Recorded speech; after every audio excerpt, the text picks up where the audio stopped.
Welcome to One Interview, One World. This is Lainey Kay, and this is a show about interviewing people from all walks of life because everyone has a story to share and we can all learn from each other. I hope you enjoy listening. Today, I am with Sharon Valenti, who is the founder of Blueprint for Stress Release, a parent company of online courses that teaches people how to master their thoughts and emotions. It catalyzes people from a life of fear, doubt, and suffering to one of confidence, certainty, and peace.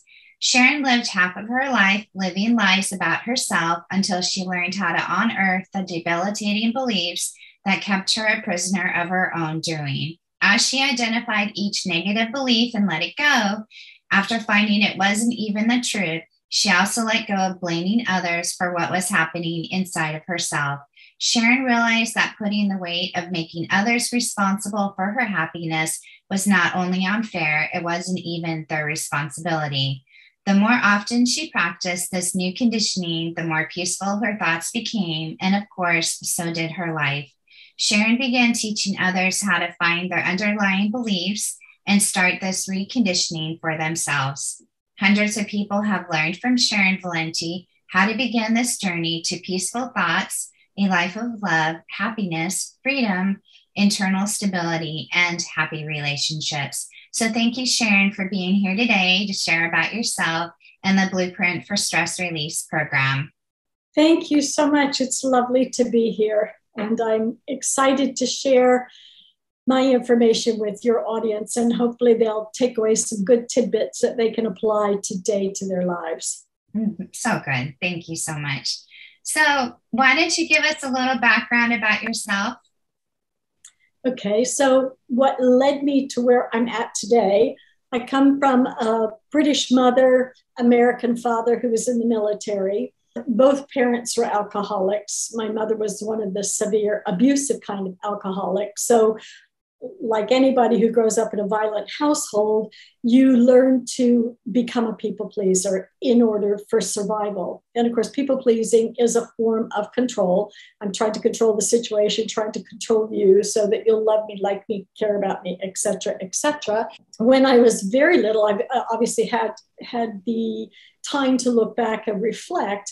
So I remember an incident when I was 4 years old with my mother, where she told me she was going to spank me. And I heard as a 4-year-old, I'm a bad person, I'm unlovable, mommy doesn't love me, and that stuck. And how can a 4-year-old, 2-year-old, 1-year-old in the womb person know that we just do? And so that belief stuck along with some others along the way. And the violence was what was most familiar to me. So as my life progressed, I went into more domineering, violent relationships. And it was just a familiar pattern. And I didn't know what I know then, what I know today. So I continued in that vein until one day I married an Iranian, and we not only did we have cultural differences, but he was my mother and then some as far as the violence. And in this screaming argument, I said, can I take 5 more years of this? And this voice immediately said no. And it was just so loud and clear. I took it to heart and I started making plans to move myself and my 2 children out of that atmosphere. And, you know, people say, how can you stay in that? You must like it. You don't like it. Of course you don't. Who likes being beaten up, spit upon, choked, strangled, etc.? And on top of that, when I was 8 years old, my father sexually abused me. And again, couldn't go to my mother and talk to her because I'd get in trouble from her. And here's the only other adult in my life that's supposed to be safe haven and now is not. So I adopted other beliefs around that men are only going to love you if they can touch your body in ways that I was always told don't let anybody to. So I'm summarizing. This was a very painful, debilitating time in life. And I had no sense of self-confidence, no self-worth, self-esteem. I believed I was ugly and hideous and nobody would ever want me and I was no good, and etc. So after I moved myself and my children out, I determined that I was going to really change the direction of my life. So our local college had a course that they were offering offsite in one of the little trailers on how to develop your self-confidence. So I said, oh, I'm signed up for that. Good start. I show up on the first night and I'm the only one who showed up. So they canceled the course. So, but I didn't take that as a bad sign. I was like, okay, I got to find something else here. So I started taking other courses. I started reading a lot of the self-help books. And I want to say that self-help books are only good if you apply them. So I applied, I read things really stuck with me and I began to apply them. A strong self-help book for me was Dale Carnegie's How to Win Friends and Influence People. In that book, he talks about how to get self-confidence. And he said, do the thing that you least like doing once, and then do it a couple more times until it becomes comfortable. So it's really pushing yourself through the fear. And of course, the fear is just the stories that we create around it, the negative stories that we create.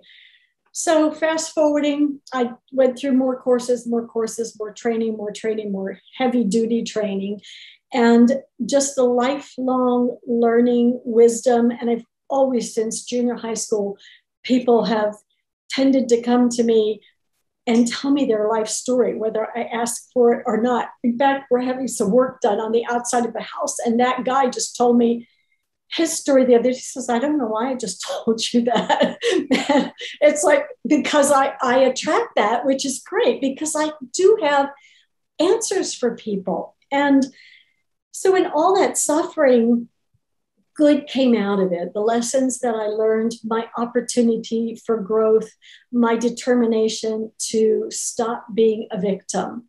And when I really recognized that I was attracting this to me by staying in that victimhood and all that training I had, I'm so grateful for, because the day I got the news that my son died, when I was there, I was able to genuinely, I'm sorry my son passed away. And of course, as a mom, I miss him. But I was able to not argue with reality. My mantra that day was, how do I know he should be dead? Because he is. And it was like an immediate acceptance. And that is with anything in life. How do I know it should have happened that way? Because it did. So now it's in the past because it's already happened.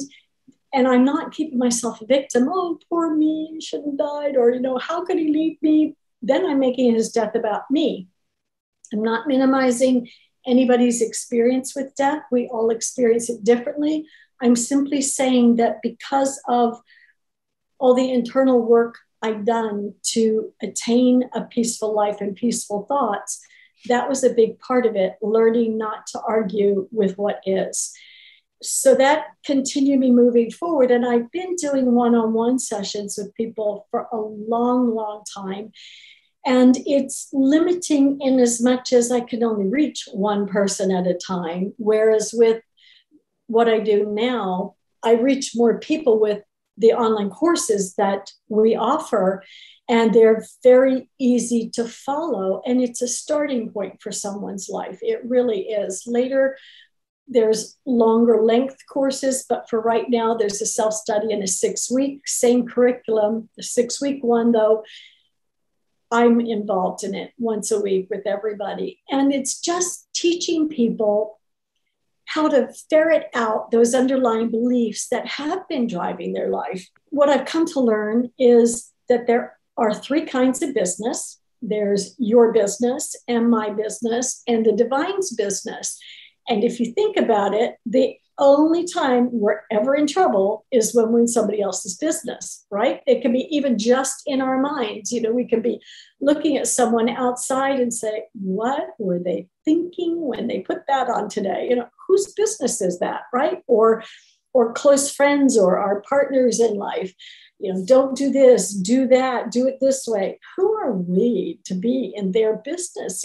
We don't like it when somebody tells us what to do, right? And yet we seem to think it's okay for us to be in their business. And then the stories we create around things. I like to use the driving analogy. when you're out on the road and somebody cuts you off real quickly, we have a startled reaction to that. Usually it's like, oh, but what's also happening in split seconds is we've seen the accident happen. We see the blood and gore on the road, and we see the ambulance. We're on the phone telling people we're in the hospital, blah, blah, blah. And all that happened was somebody cut us off on the road, but the mind immediately creates a story around it, right? Or someone we're not overly keen on, we're going to meet later in the day, and we have that whole mental conversation. And of course, we always win, right? Comes out in favor of us. And we get to that person, and they're an innocent, and we show up in a pissy kind of mood, and they have no idea why. But we really are creating a reality. That is not a myth. It's just not. Because we are creating those stories all day long without questioning whether they're true or not. Right. Have you ever experienced any of that? Of course, we all have. Yeah, so the person that you're going to encounter that you're not that keen on, what should the person do? So we always have three choices with anything in life. We can either accept it the way it is, we can ask it to change, or we can walk away from it. If it's a situation, let's say it's a work situation, and it might be a coworker, and you haven't much choice because you do need to interact with them, you become aware of what your belief is. That person is an innocent. It's the same story. And while you can't change it, you can view it differently. So it's up to us to find out what it is about that person, what's being triggered inside of me when I see that person. Now, everybody is a mirror reflection of us. So if I see something I don't like in that person, if I think they're arrogant, I have arrogance inside of me. And I can find times when I've shown up arrogant or spiteful or whatever I'm perceiving that person to be, why I don't like them. So then I can get still with that and say, I've been exactly that same way. And I recognize I don't like it. And I recognize that this is their defense mechanism. This is how they're trying to protect themselves. Now I'm moving into compassion for this person, and I become just open to this person and engaging with them. I've had to shift, not that person. It's not up to me to coach or counsel them unless they want it. It is up to me how I see someone, how I want to treat people. And it's not a quick or overnight thing. It takes some practice to get to that point. If someone comes up and says, oh, Sharon, you are such a horrible person. In the past, maybe I would have said, well, you are too. And then, we would have really engaged, not in a pleasant way. And now I can thank that person and say, I can find when I've been like that. Thank you for pointing that out. We do say, we want to hear the truth, right? We want you to be honest. Are we really ready for that level of honesty, though? And if you've said that to me, my next thought would be, how am I showing up in front of you that you even perceive me that way, right? I must be giving off something, some energy that's making you perceive me that way in that moment. Could be my tone of voice, my body language, anything. But when you get to that point where you can slow down and in that scene that I just described, if you can step back a little bit and calm yourself down and recognize what you're seeing in them lives in you. What were you like in that moment when you were acting that way, and why were you acting that way? And it almost always is a defense mechanism against that not enoughness that we all have inside of us until you do a lot of work on it to find it's not true. We're either not tall enough, smart enough, lovable enough, likable enough, supportive enough, whatever. But the reality is we put a lot of pressure on other people to fulfill our needs. We've been taught to look outside of ourselves for the approval, for the love, for the like, for the support. And it's not the other person's job to do that for us. It's our job. Right. And people will argue that, no, my husband, he needs to support me. Now I'm in his business again. It's his business how he is around me. And if you think about it, the other person never really has anything that we want or need that we cannot give to ourselves. And that is a true statement. And you can reflect on that enough until it really sinks in. If you want that bunch of flowers, go buy it. But don't sit there crying the blues because your partner hasn't got you the bunch of flowers. That you're making that person pressure on them and yourself a victim. Go buy yourself a huge bouquet of the flowers, right? Or if you want to go out to eat, you make the reservations and go out to eat with or without someone. Enjoy it. Don't put everything you own on another person. Mm-hmm. We'll never find it outside of ourselves, ever. Right. And so that's a hard pill for people to swallow, simply because it's easier to blame someone else for what's going on inside of us. Right. And I feel like that's part of like our upbringing and part of our cultural teaching, which we need to work on and teach children from day one to that. Yeah, it's your inner, what's happening inside you is the most important, and to learn to love themselves. And also the things you're talking about, acceptance is absolutely something that we haven't been taught, but we need to learn to accept what is happening and think about it as a co-creation, that it's something that we created as well as the other people around us created. So we have to just accept that point. This is where we are right now. Mm-hmm. And another thing that I have learned to do is think highly of other people. Or you say, if this is your husband, if you start thinking highly of that person, or you start focusing on the positives of that person or what you love about that person, it's amazing how they will be a different person to you. Yes. So, and it's like what you were saying, you go in and you're not keen on your coworkers, so you're thinking about all the negative things. So if you would try and find like the positive things about that person, or just think as highly as you can about them, I feel like it brings up that person to act that way. It's interesting. Or yes, to your point, or we are viewing them now through a different lens, aren't we, when we're seeing them? So how could they be anything else other than what I say they are in that moment? And that's back to, we are whoever the other person says we are. We have no control over somebody else's perception. And I just want to rewind to when I said I learned the people-pleasing behaviors. I did that for years and it was exhausting. I when we've all done it at one time or another, tried to be who it is I think you want me to be. What a preposterous thing for us to do, only we're so caught up in our own agony in that moment, we can't see it for what it is. But once you understand we are whoever the other person says they are, and vice versa, you can begin to let that people-pleasing behavior go. In the case of our loved ones, they are our greatest teachers, because in them, we feel we should be able to exercise full control over those people. And that's all anger is. When we get angry at anyone, it's because we're trying to control them. Underneath all of that, this is where you talk about the peel away the layers. Underneath that, if I'm angry at my husband for whatever, underneath that anger, I'm trying to control him to my way of thinking, and he won't be that way. But even underneath that is something like my belief is he doesn't love me enough, or he doesn't think I'm smart enough, or my thing is important enough. So all of that's going on automatically because we've lived it for so long. So that's where I teach people to find those things. Let's bring those beliefs up. And can I absolutely know my husband doesn't love me in that moment?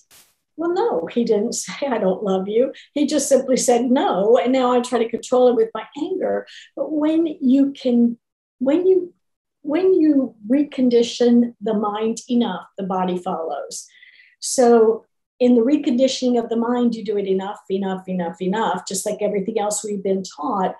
You will learn to get still enough to quickly tune in to what just triggered me before you even hit the point of anger. And you internally be questioning that, and you just see it. It's not even true. And it's just, you let it go. It just naturally falls away, and they're just words. And you can bring yourself back and say, I'm totally in his business. Not fair. Not fair. Leave him alone. It's his business, whether he wants to do what I want him to do, etc. When you were talking about children and teaching them, there's a lot involved in that. I agree with you 100%. And it would be nice to see it transcend into school, at sports. Because if you think about it, if, let's say, a sport and one team wins and one team doesn't, of course. So the one that doesn't say, oh, too bad, you really should have won that. But there's an underlying, you weren't good enough. That's why you didn't win. So now and this one, oh, you were awesome. You are good enough. And we keep this going on. Not good enough, good enough. Good enough for who? You only have to be good enough for yourself. It is constantly subliminally put into our minds that we are not enough. When I see statements like, take this course to become a better you, or something like that, again, making you think, oh, I'm not good enough the way I had, better take this course so I can be even better. I just prefer to think we're lifelong learners, and that's all that is, just continual education. But again, it's filling our minds with, we're not good enough kind of thing. Got to be better. Better than what? Who's got the yardstick measuring? So it's an ongoing thing like that we need to tune into. I heard that it's a really good thing to tell a child, even from when they aren't even speaking, to say you're enough. Yes. Yes. You're enough. And also to try and, like you say, not be a people pleaser, but find, their gratitude and find what their happiness from the things that they're doing or what their passions are. You have to become aware that you're a people pleaser, though. Some people have been doing it so long, it's such a habitual thing that they don't understand. Right. I understand that. Yeah. I'm just thinking, like, the way we teach the kids. Yeah. I mean, I feel like that's, not even if you were in an abusive relationship, I feel like it's just the way that we're trying to make them, are you doing it right this time? Are you doing it wrong this time? And so even the right and wrong is something that we need to work on. Right. The raising of children.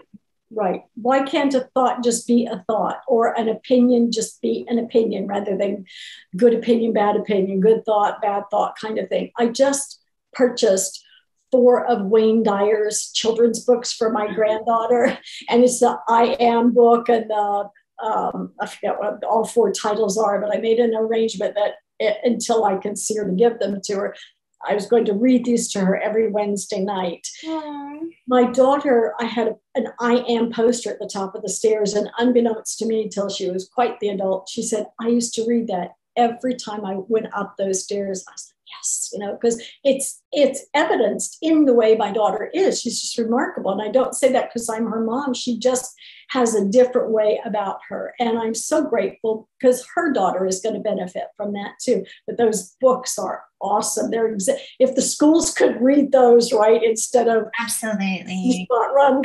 I know. Absolutely. That's beautiful. I didn't even know he had books like that. Yes, so I'm glad you shared that. Yeah. I have listened to him. He's amazing. Yes, yeah. He is quite the person. And there's just so many little things day in, day out that we do.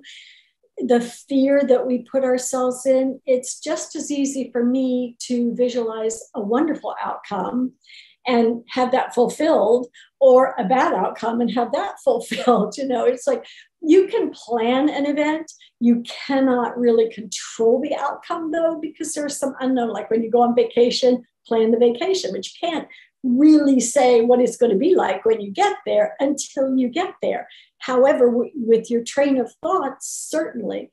And when you just learn to let people be who they are, using the word right and wrong, since we are all creating our reality, with the thoughts that we think all day about any given thing, in my opinion, everybody is right then, because they are creating their own world. So if we could get this widespread, every religion is right. They don't have to shove it down each other's throats, and that's what every politician is right. All of those things in the world are right. Back to the three businesses. If a tsunami happens in wherever, Guadalupe, that's none of my business. I have no control. That's the divine's business to let that unfold. At the same time, how do I know it should have happened? Because it did. And I have absolutely no control over that whatsoever. If I get on my cause and I start posting on Facebook and Instagram and Twitter and whatever else is out there, oh, it's terrible, terrible, terrible, terrible. Who stays wound up? Me. And who stays suffering? Me, right? If I just say, all right, it happened, I'm sorry. Well, I don't even know if I'm sorry. It happened. That's it. I accept it. There's such peacefulness in training yourself that way. And you mentioned about loving ourselves. And people will say that you have to learn to love yourself. Nobody says, well, how do you do it? You know, we need that step. You've got to get self-confidence. How do you do it? Well, Dale Carnegie showed me how to do it with his words. Loving yourself. I'm sure you're familiar with Louise Hay. Mm-hmm. Yes. So in one of her books, she talks about a salad, and it really hit home for me. She says, we go in the kitchen to make ourselves a salad. Those little cherry tomatoes, they're starting to crinkle a little bit. And all right, they're not bad yet. The cucumber's a bit soggy, cut that end off, make that salad. The lettuce, pull the wilted leaves away, and what's left, put it in there. Would you serve that salad to me as your guest? No, right. You would go out and you buy all new produce. Why would we do that to ourselves? But why would we treat ourselves any less than we would treat company? And again, it's because we're conditioned that way. Let them go first. Let companies serve themselves. Let them sit first. Da, da, da, da, da. Let the elderly go first. We are taught to put others first all the time. Then if you want to turn the attention on yourself and nurture it, don't be so self-centered. Don't be so narcissistic. Well, if I don't nurture myself, nobody else is going to. And there is that fine line. You can do it in a loving, caring way by make yourself a beautiful salad and really appreciate your artwork in it, right? Set the table nicely. Do exactly what you do for other people, for yourself, enough times that you no longer feel guilty for taking care of yourself. Because most of us do feel guilty if we do something, buy that nice dress or blouse or slacks, whatever, right? Spend it on our kids, spend it on our friends, but to spend it on ourselves, we have trouble with it because we're taught to have trouble. Absolutely. Yeah. And that needs to change in our culture and in the teaching. Mm-hmm. So those little steps, doing the things that you feel uncomfortable doing for yourself enough times till it feels good to be doing it for you. Those are small acts of teaching self-love. Loving yourself. And then I would say things that I've learned is, following the things that you're passionate about doing and doing them for yourself. What have you always wanted to do, but you haven't done? Well, just go do it. Go do it. Maybe it's a painting class. Maybe it's starting a garden. Maybe it's finding new friends. I mean, just go do that because it's like a nudge from the universe saying, this is good for you. Yeah. Yeah. And then also things that I've read, like A Course in Miracles and things like that, is raising your frequency. And and that is how you're feeling about yourself, paying attention to that. Like, what is making you happy? We'll continue to do that. When you said here, it doesn't make sense to get all upset about some say a fire in another state because you have no control over that. And when you get worried and upset about it, now you're not feeling good. And when you're feeling good, then you're able to make, high level positive decisions for yourself. When you're in that negative, life sucks, the world is, going to, whatever they say, then you're not in a good place. You're not in a good place for making decisions for your future. I agree with you. And I just want to give a quick little example of how people can work with something like that who aren't quite where we're at the moment. So let's take the fires for a moment, because I actually did a personal exercise on that. And it was, I'm upset with the fires because they make me feel helpless. And there was some more exercise, but eventually I looked at that from another point of view. Is it really the fires that are making me feel helpless? No, it's me making me feel helpless. And when you can understand that, when you can look at, okay, whatever your focus point is, I'm mad at Frank because he makes me feel helpless. Is it my husband's a psychologist, so that could apply. But no, he doesn't make me feel helpless or stupid or anything else. I make myself feel that way if I let my thoughts run crazy. He's just sitting there looking at me. He's a very good listener. He sits there and listens, and it's me that's making me feel that way. And to your audience, that's all that's happening. Is nothing can make you feel a particular way. Only you can do that to yourself. And people want to argue with that. Somebody says boo and you jump. The first, oh gosh, she scared me. Not true. You scared yourself because somewhere very fast happened, oh, the boogeyman was going to get me, or something along those lines. That person just said boo. That's it. You did all the rest. And it boils down to that simple in life. And again, training yourself. So the body really does follow the mind. So all that conditioning over the years, I've learned that we talk about, oh, you need to be in the present moment when you're meditating.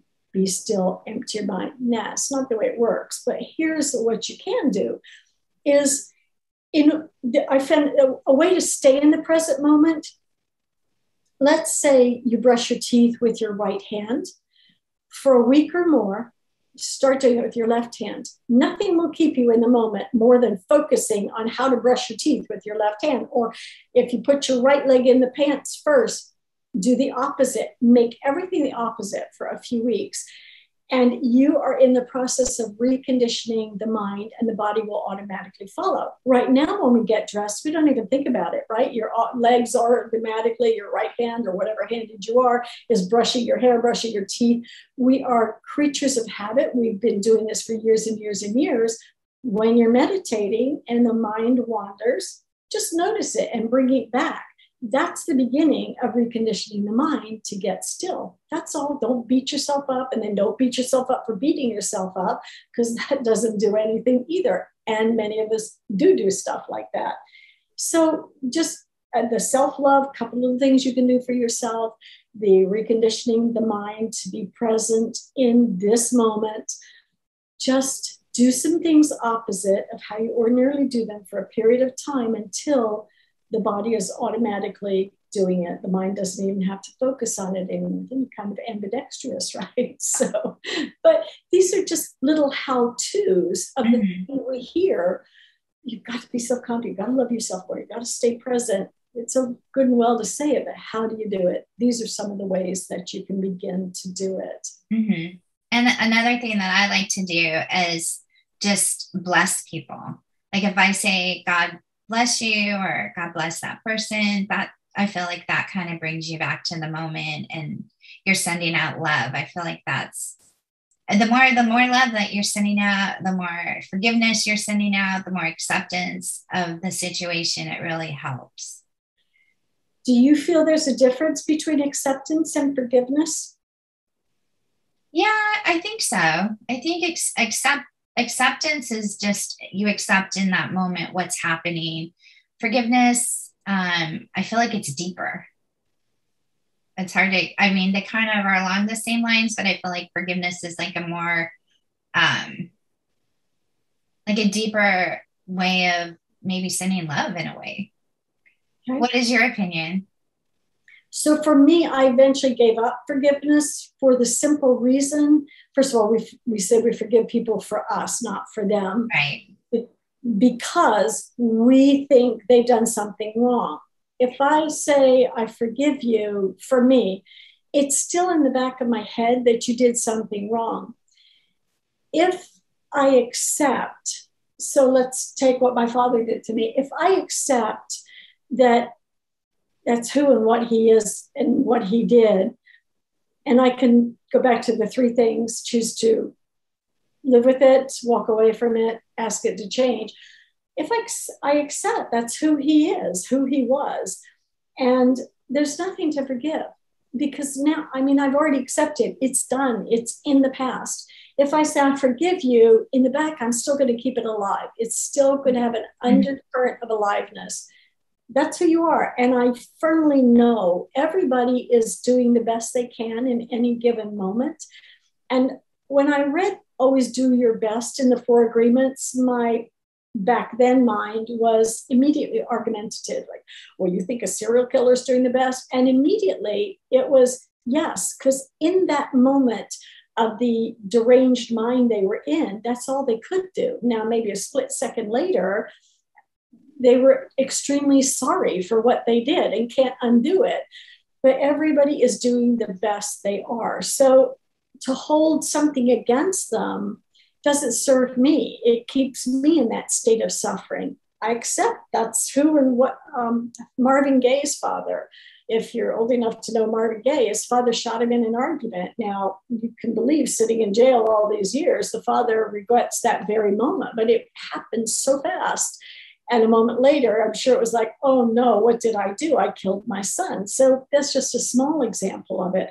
I'm not saying anything is right with what people do. Is that right and wrong? Serial killers, child molesters, that kind of thing. It's what they do. And if I forgive you, then I'm just going to say, to me, you're still being a person I need to do a lot of questioning about. Yeah, that makes sense. Interesting point. What would you say for people to work on getting over their fear of things? Well, our fear is just our story about what is going to happen. If you're afraid of snakes, for example, what are you believing about it? That every snake is going to come up and bite you and kill you? Or, look at what it is you're believing. Don't just say, I'm afraid of snakes, or I'm afraid of spiders, or I'm afraid to get on that airplane. What is it you're afraid of? You're going to have somebody sitting next to you don't like, or the plane is going to crash. And if it crashes, and then what? I might be dismembered. And then what? Well, I might be missing legs. And then what?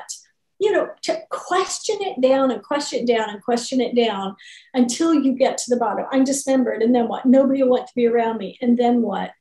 I'll lose everything I have. Oh, that's good. And then what? I'll be all alone. Well, we are who we have at all times. So we're never alone. Those other people come and go. Look at your life. How many people have come and gone in your life?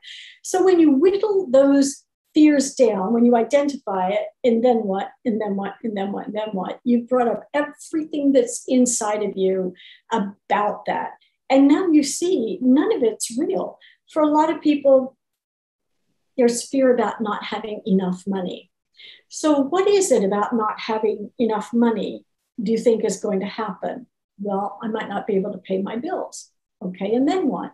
Well, then I'll lose my house and my car. And then what? Well, I'll be living on the streets. And then what? Well, I'll be homeless. And then what? Well, I'll have to eat out of a garbage can. Okay, you're getting food. And then what? Well, I'll be all alone. It always comes back to I'll be alone, or some form of that. Nobody will want to be around me. I'll be smelly. Has that ever happened to you in your life? Is it really going to happen? Don't you have a relative, a friend, somebody you can stay with if you lost your home, house, I'm not saying it's an ideal situation. I'm just showing we are terrorizing ourselves without even seeing if what we're believing is true. No, I can go around the world and stay with people if I want to. I will never not have a meal. None of us will, because there's always some place that's got a food pantry or something. Again, not ideal, but we're scaring ourselves silly with something that's not even true. So question, whatever you've got, whatever you're afraid of, get underneath it. What do you think is going to happen? And keep layering down. Yeah. So your program, I take it goes into this in detail. Very much so. We look at the very start of the programs, we very quickly get to all the beliefs that have been running your life. And then throughout the program, we're taking those beliefs and we're putting it to different situations that happen in your life, and we're finding out if it's true. My personal experience with all the people that I've done work with and on my own self is the minute a belief comes up to be looked at, it's gone like that, unless there's another belief underneath it that holds it in place. And it's not about feeling good or getting fixed or getting right. It's about looking for the truth. And that's all we're doing, is to see if what you've been believing all these years, all these patterns, attracting the same people, the same jobs, the same everything that you're so fed up with, it's making you so unhappy. We question whether those beliefs are true. There's thousands upon thousands of people that drive themselves to a job every day that they hate. Now, your boss isn't doing that. Nobody's doing that. You're doing that to you. Stop it. Find something you love doing, even if it's for a little bit less money. Find something you're passionate about and live out the rest of your life. Enjoy. That's not airy-fairy stuff. I'm speaking from personal experience. I had that. I said, oh my God, I'm like insane. I'm taking myself to a job every day I hate, and I'm actually not even getting paid for it until the commission check comes in. That's insanity. I'm doing it to me. And that's when I really started following my passion. And I live a life I love. I truly do. I truly do. I do what I want, when I want, with whom I want. And I help people attain the same thing. And there's no more joy in life than helping people attain what they want in life, which is really the difference between $1 billion or peaceful thoughts. Which would you rather have?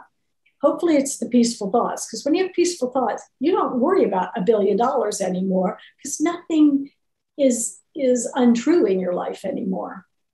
Right. And now you're happy.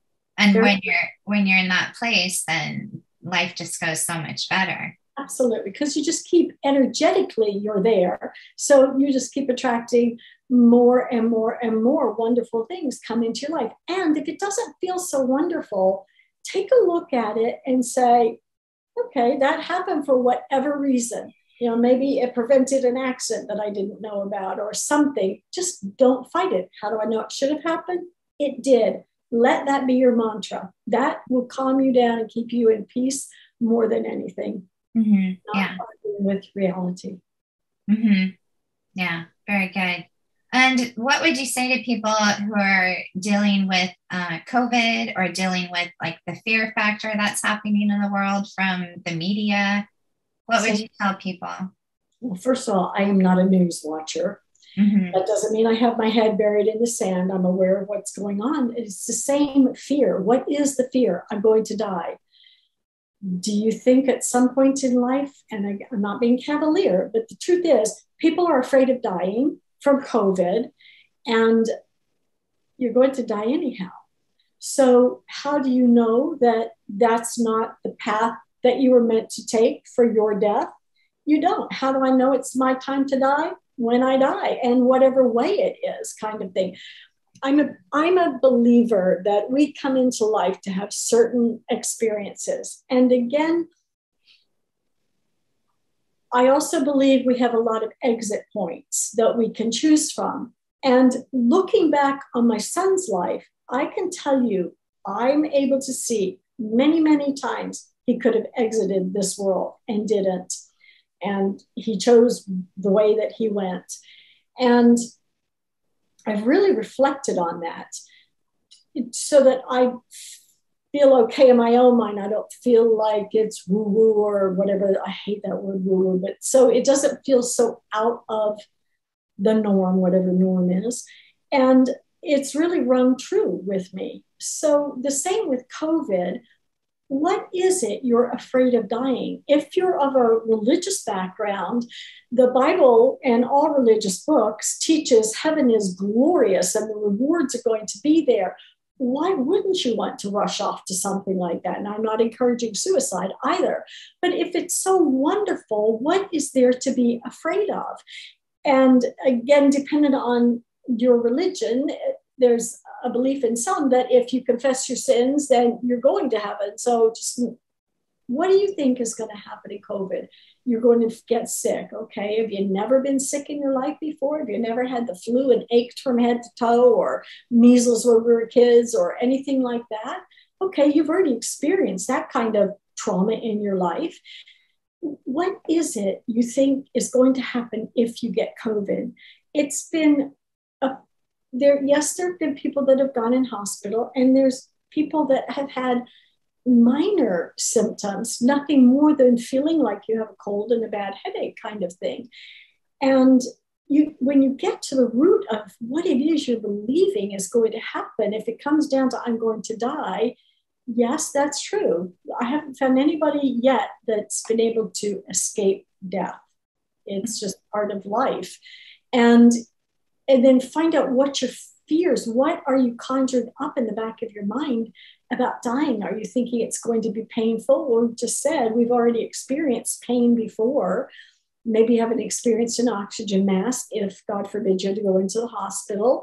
Well, look at that as a positive experience. Oh, good, I get to experience what it feels like to suck in pure oxygen. And there is a bright side to everything. Again, I want to bring this back to my son's dying. I was able to put a note out to his friends about the good things that came out of my son's death. He will never experience hatred directed towards him. He had a lot of tattoos, and we often saw people give him the look about tattoos. He'll never experience hurt feelings. He'll never get laid off from a job. He'll never, any of the painful things in life. And yes, he might not experience, although actually he is experiencing joyful things now, but there was good that came out of it. It was a wake-up call for a lot of his friends, and it literally turned a lot of his friends onto a spiritual path, because many of them wrote and claimed that they all experienced specific signs from my son. And it was very touching. I mean, these were, I don't know whether they're believers or non-believers before that, but they got some very distinct things happening that they attributed to my son. So there are, my thoughts were, I'll never hear his voice again. And immediately it was like, yes, you will. You've got it on recordings. I'll never see his face again. Yes, you will. You've got 1,000 pictures of him. I'll miss seeing my grandson grow up. Not true. When you're in spirit form, you see everything all at once, so you don't miss anything. So find out what you're terrorizing yourself about, because you're doing it to you. Nobody else is doing it. And if it's the news helping you along, please stop watching the news. There isn't anything that feels good in the news anymore, at least not what I'm aware of. To sit there and watch riots and this and that does not make me feel good at all. To your point, finding that goodness, I still do it, a book of appreciation every morning.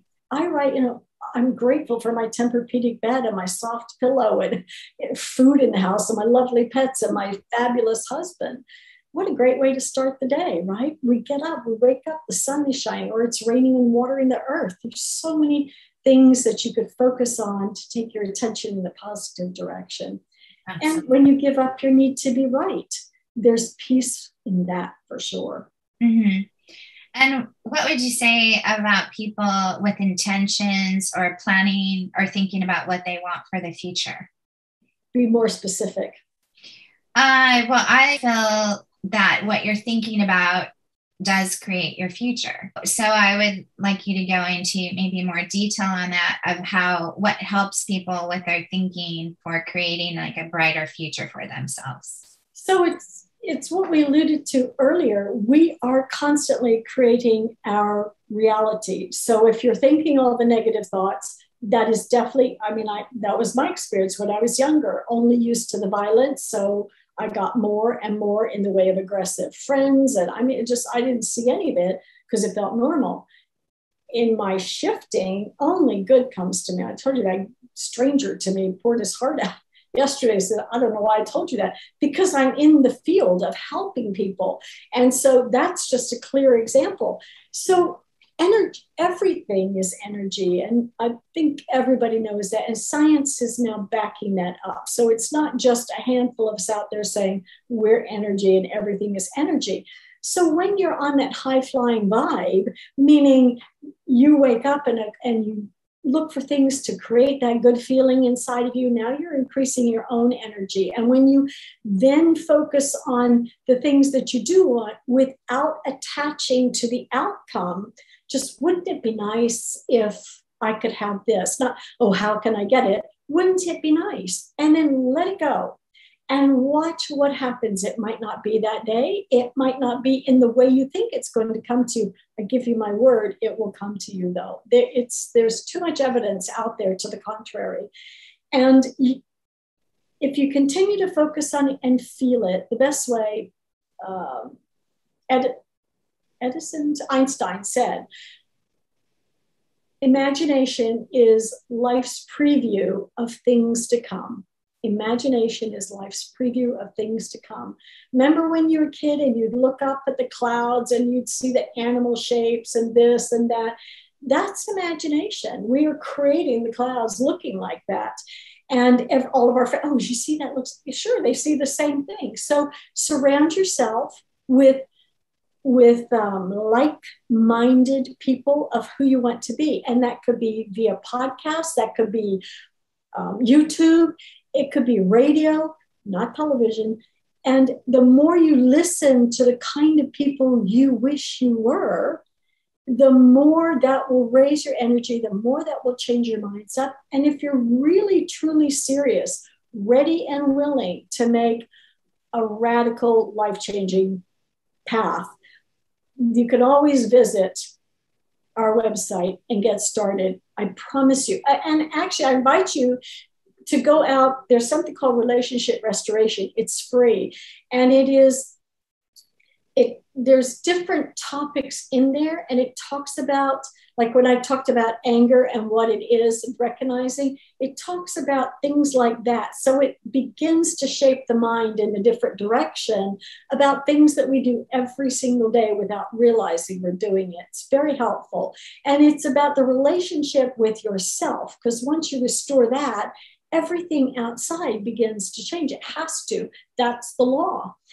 And then the rest of the programs are about helping you find those beliefs, let them go so that you get out of that suffering into a life that feels good, feels confident. You have clarity now, you have peace of mind, because you're training yourself out of all those negative beliefs. They're never true. They never are, even if they feel like they are.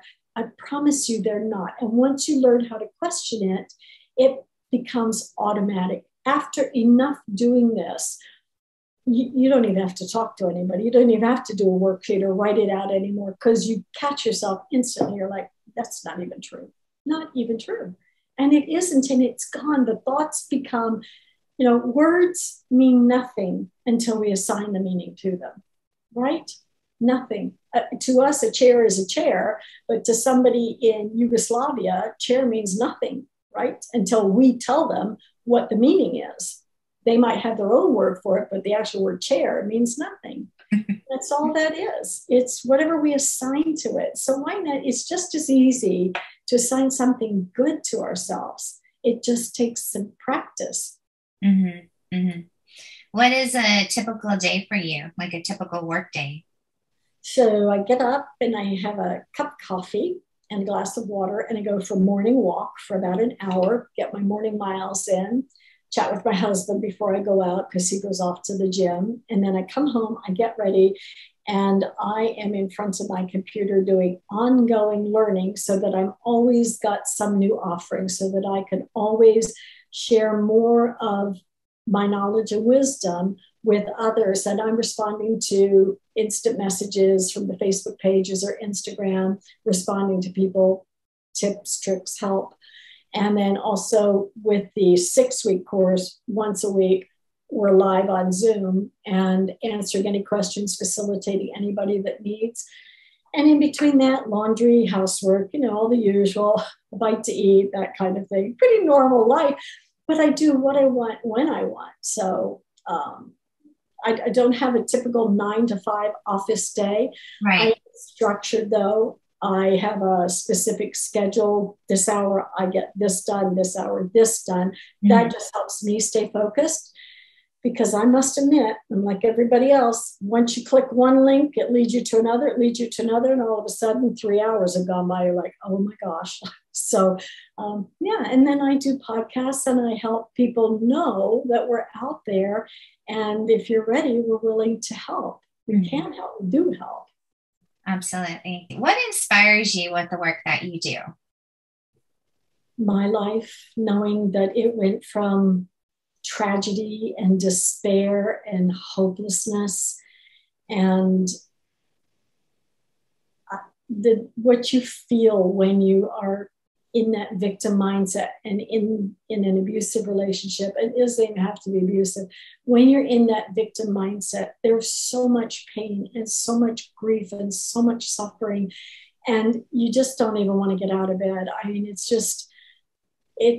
life doesn't feel worth living, yet you're a coward to take your own life. And as I reached out, that day when it was like, I can't take any more of this, and I made a decision to change. I honestly didn't even know I was a victim at that point. And as I started over the years, learning and applying and learning and applying and learning and applying, learning how to question my thoughts and seeing the results of that, and people coming up to me, old people just falling away naturally. It wasn't like, oh, I'm not going to be a friend anymore. They just fell away naturally. And a new group of people coming in and being so right with myself. I literally could be in my office for 5 days straight, 24/7, and not feel lonely, not feel like I need other people. Because I'm at that point, I love myself. I like myself. I support myself. I'm okay just being with myself. I no longer look outside of me. And that was the most painful part of it, looking for everything outside of myself. Am I some guru? No. And do I sit in meditation all day? Heck no. And just that good feeling. And I can't say, oh, if I can do it, I know you can do it. I don't know what you or anybody can do. I do know, though, if you have a mind to attain peace, it's possible. It is, because you're already shifting into that mindset. I want, I'm desperate for my life to be different. You've had enough suffering. You've had enough of enough. And so as I progressed through my own healing and the results I was getting with the one-on-ones, I said, I have to get this out there. And again, people just were like, oh my gosh. And feedback, just, oh my gosh, you are so different than 10 years ago. You're not even the same person. And they're just my biggest cheerleaders. Not that I need a cheerleader. It's, you never know whose life you touch, right? And evidently I've touched some lives, and in a really positive, nice way. So just those shifts, I'm so different. You would never have believed I was a person taken in a closet and beat up and a tie strangling me and spit upon, and believing I deserved it. You know, I really believed that's all I deserved. And I see so much pain and suffering in the world, and I can't treat it all, but I know, like the human trafficking and the child abuse, and I'd like to put a healing hand on all of that. Energetically, I can certainly put that healing, and I do. But I have to be careful I don't get stories around that myself. I have to question my own beliefs around that. And it's an ongoing process. There are still going to be things that I do, things that I see or hear out there that will trigger that self-appointed healer in me. And I haven't been asked to. So I get back in my own business, because now I've gotten in somebody else's business. So it's just learning it and then keeping it as a new habit. Keeping it as a new habit. That's all. My own evolution. Yeah. I like to ask people, what do you feel humanity needs to work on to make our world a better place? Taking care of themselves, getting to the point in their own life where you are at peace within yourself, just like this point that I've gotten myself to largely, not being triggered anymore. When you are peaceful within yourself, that already is spreading out. when you think of the peaceful people that you're aware of in your life, and let's say somebody like a Mother Teresa, no, we don't have to be poverty and working with lepers and things like that, but we think of a very peaceful woman doing good in the world, right? Or Eckhart Tolle with his books, or anybody else, Gandhi. You know, we don't have to wear a loincloth, and we don't have to go down to just nothingness. But don't make your things be your master. I'm a believer we can master our thoughts and not let our thoughts continue mastering us. That's what I teach. And so many people are allowing their thoughts to master them rather than the other way around.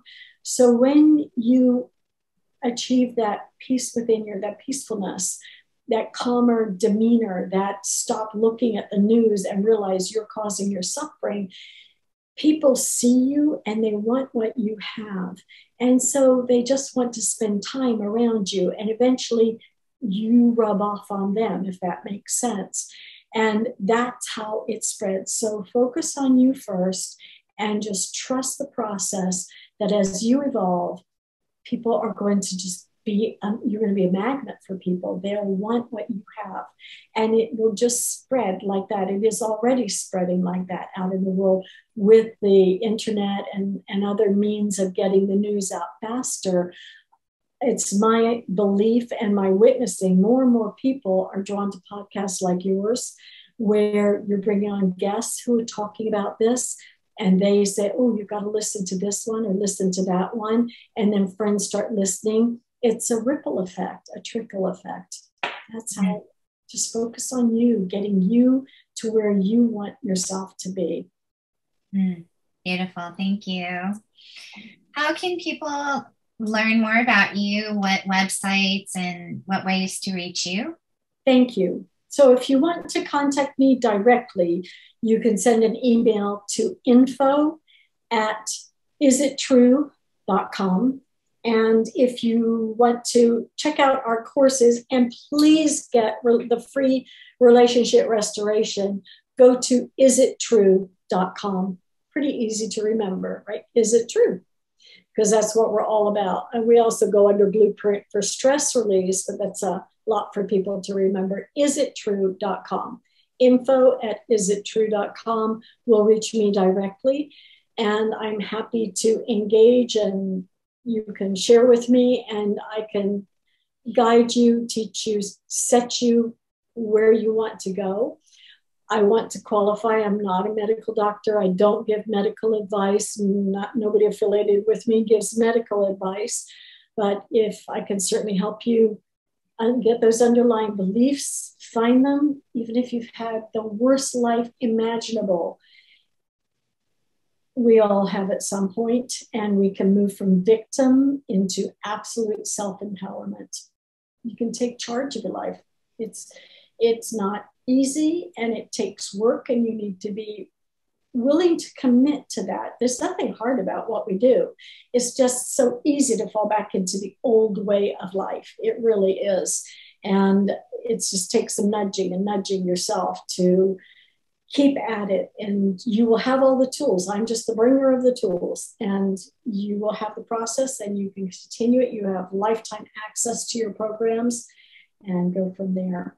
Isittrue.com. Thank you so much. It's been so nice to be able to share this with you today and your audience. You're welcome. Thank you so much for sharing. I appreciate it.